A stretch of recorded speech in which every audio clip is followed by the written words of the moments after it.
নতুন কোনো সিনেমায় নয়, বরং সামাজিক মাধ্যমে কিছু ছবি পোস্ট করে আবারও আলোচনায় এসেছেন ঢাকা সিনেমার পরিচিত মুখ প্রার্থনা ফারদিন দিঘি। সোশ্যাল মিডিয়াতে তার অনুরাগের সংখ্যাও কম নয়। ভক্ত অনুসারীদের জন্য নিয়মিত নিজের বিভিন্ন মুহূর্ত শেয়ার করেন ফেসবুকে।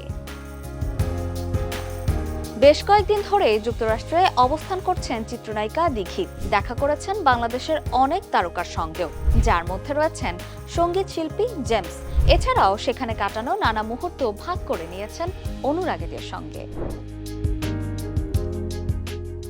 সেখান থেকে প্রকাশিত একগুচ্ছ ছবিতে লাল সাদা ফ্লোরাল প্রিন্টের মিডি ড্রেসে দিঘির উপস্থিতি ছিল নজর কাড়া। কখনো এক হাতে সানগ্লাস সামলে হাসছেন, আবার কখনো ক্যামেরার দিকে তাকিয়ে নানা ভঙ্গিতে পোজ দিচ্ছেন।